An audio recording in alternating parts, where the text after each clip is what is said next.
Lunch বক্সের পরিবর্তে প্লাস্টিকের খেলনা, অনলাইন থেকে জিনিস ক্রয় করে প্রতারণার শিকার এক ব্যক্তি। সবাইকে সজাগ সচেতন থাকার আহ্বান জানালেন প্রতারিত ব্যক্তি।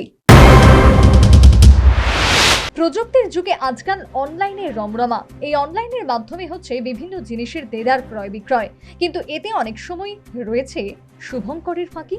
বিলোনিয়া থানাধীন নেতাজি পল্লী এলাকার বাসিন্দা অরূপ দেব গত 5 থেকে 6 দিন আগে ফ্যাক্টরি টু কাস্টমার নামে সামাজিক মাধ্যমে বিজ্ঞাপন দেখে লাঞ্চ বক্স অর্ডার করে, যার মূল্য 1000 টাকা। বৃহস্পতিবার দুপুরে কুরিয়ার সার্ভিস থেকে অরূপ দেবের কাছে ফোন আসে একটি পার্সেল এসেছে অফিস থেকে আনার জন্য।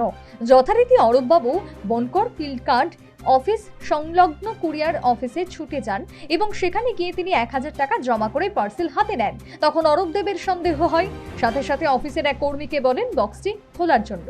আর তখনই বক্সটি খোলা হয়। পার্সেলের মালিক অরূপ দেব সহ কুরিয়ার সার্ভিসের কর্মীরা হতবাক হয়ে যান। বক্সের ভেতরে লাঞ্চ বক্সের পরিবর্তে রয়েছে একটি প্লাস্টিকের খেলনা। আমি আজকে থেকে 4-5 দিন আগে ফেসবুকে একটা লাঞ্চ বক্স অর্ডার করেছিলাম 999 টাকা। তো যথারীতি এটা গতকালকে ডেলিভারি হয়েছে বলে আমাকে একটা মেসেজ পেয়েছি এবং আপনার কুরিয়ার সার্ভিসের মারফতে এটা যেটা এসেছে ভায়া ফ্লিপকার্ট। তো সেখানে আমাকে অর্ডার করেছে, আমাকে ফোন করেছিল ওই ছেলেটা যে ডেলিভারি বয়। তো আমি স্টেশন আউট থাকার আমি বলেছি ঠিক আছে, আমি আগামীকালকে আপনাদের অফিস থেকে সংগ্রহ করবো কুরিয়ার সার্ভিসের এখান থেকে। তো যথারীতি আমি আজকে নিতে এসেছি। তো আমি ওনাদেরকে টাকাও পে করলাম 1000 টাকা।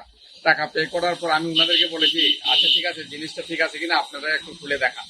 ওনারা খুলে দেখে যে একটা প্লাস্টিকের কিছু একটা খেলনা এসেছে। আমি যে লাঞ্চ বক্স অর্ডার করেছি ওইটার সঙ্গে পাত্তা নেই।